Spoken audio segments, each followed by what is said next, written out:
I was merely passing by when I decided to drop in, but what I overheard from my unfaithful wife as she stepped out wrapped in a towel left me utterly speechless.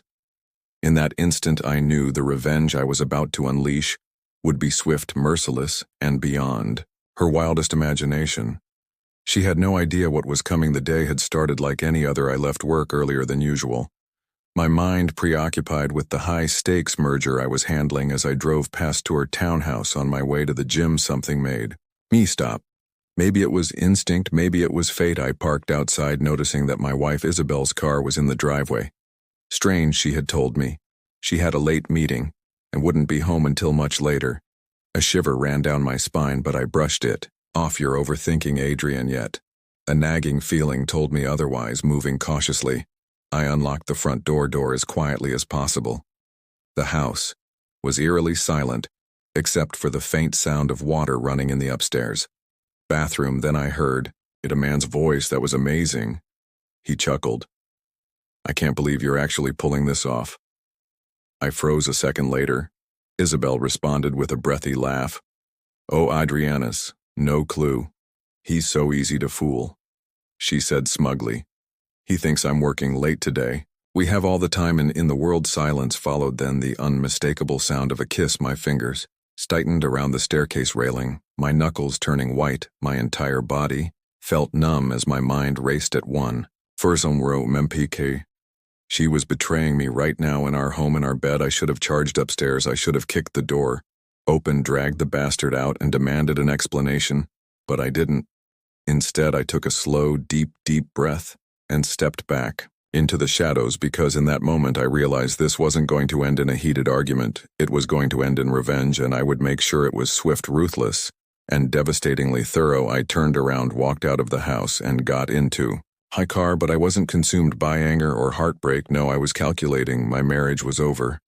I accepted that, but I wasn't about to slink away like some broken, betrayed husband. Isabel had made a terrible mistake. She'd underestimated me, and now I was going to teach her why that would be the worst mistake of her life. I pulled out my phone and called Luca, my best friend, a man with an exceptional talent for digital security. Luca, I said, my voice uning. Calm. I need you to do something for me. There was a pause, then in a cautious tone he asked Adrian, what's going on? My wife is cheating on me. He stated bluntly, I need proof, everything. Silence then. Finally, I'm on it. Within 48 hours, Luca had done what he did best. Not only did he retrieve every text, call, log, and hotel booking Isabel had made with her lover, but he also hacked into our home security system and pulled footage of them together. There. It was undeniable. Proof. That's when I set my plan into motion. A simple divorce would be too easy. Wasn't just going to walk away. No, I was going to make sure she lost everything: her reputation, her sense of security, and most importantly, her pride. Step one was psychological. For the next few days, I acted completely normal. I kissed her on the forehead. In the mornings, I asked about her day, played the role of the loving husband, and even brought her coffee in bed, all while secretly orchestrating her downfall. She had no clue that every affectionate gesture was just another step in my carefully laid trap. To set the stage for me revenge, I planned a perfect deception, a romantic weekend getaway to an extravagant villa just outside the city, a destination we had always dreamed of visiting. Oh my God. Adrian. She gasped, her yes lighting up with excitement as she played the role of the devoted wife. You're incredible. I smiled warmly. Anything for you, my love. She had no idea that while she was excitedly packing for our trip, I was already finalizing her downfall. She had no idea that the next time she set foot in our home, she would no longer have a place there. She was blissfully unaware that soon she would be broke, humiliated, and completely ruined. And the best part, the real revenge hadn't even begun. On the morning of our supposed trip, I told her I had a few work matters to handle and would meet her at the villa later. She left first, completely unaware of what was unfolding behind her. The moment she was out of sight, I set my plan into motion. I called my lawyer and finalized the divorce papers. I froze, all our joint accounts, cutting off her access to any money. Then I sent every piece of evidence, her messages, her secret rendezvous, every detail of her betrayal to her family, her friends, and even her workplace. The flawless images she had spent years crafting shattered in an instant, and yet the masterpiece of my revenge was still waiting for her.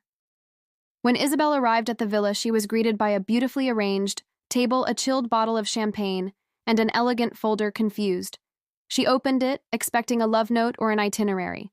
For the weekend instead, she found printouts of her text messages with her lover, surveillance photos, and a copy of the divorce papers. On top of the folder lay a handwritten note. I was just passing by and thought I'd drop in, but what I overheard changed everything. You never saw this coming.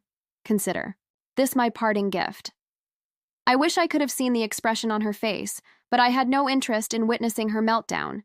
It never even showed up at the villa. It never called. I simply turned off my phone and let her sit there alone, overwhelmed, forced to stare at the undeniable proof of her own betrayal. The messages, the photos, the receipts, everything laid bare like the autopsy of our marriage. And yet she still didn't realize the full extent of what was happening while she sat there in stunned silence, trying to figure out what to do next.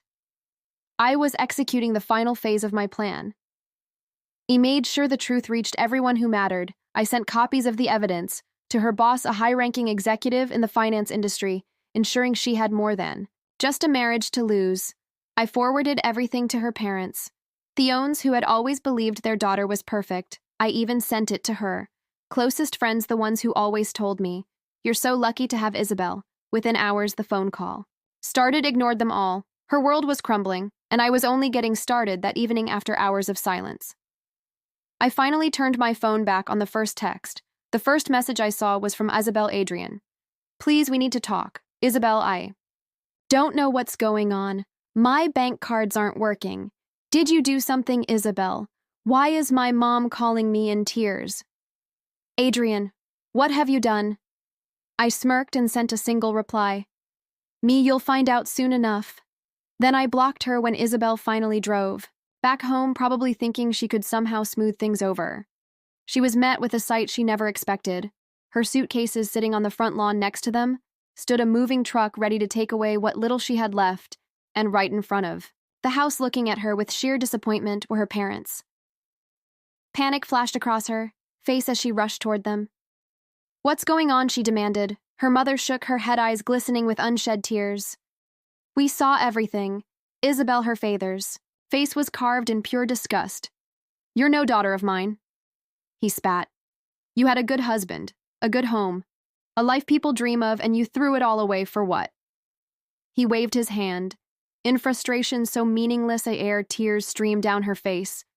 "Dad, please." He cut her off. "Adrian sent us everything. Do you have any idea how ashamed we are?" She turned to me, then fury burning behind her tear-filled eyes. You did this." I folded my arms, leaning casually against my car. "No, Isabel, you did this. I just made sure. You paid for it." Her gaze darted to the house, desperate now. "You can't kick me out. This is my home too." I let out a slow smirk. "Not anymore." She blinked, confusion turning into dread. What I sighed, as if explaining something simple. "I had the house transferred to my name weeks ago," I said smoothly. "You weren't paying attention. Just like you weren't paying attention when I drained our joint accounts." Her hands flew to Hermith in shock. You can't do this, Tome." I shrugged. "Oh, but I already did." And that wasn't the end of it. Her job was gone. Her boss wasn't exactly thrilled about hiring someone whose personal life had become a public scandal, turns out. High-ranking executives don't appreciate that kind of drama. Her friends vanished. Turns out they had been my friends all along, and the guy she threw everything away for the moment she lost her comfort, their security, her status, he disappeared, too, ghosted her completely. 3 days later, she sent me one last text. "Isabel, I have nowhere to go, please. I made a mistake. I miss you. We can fix this."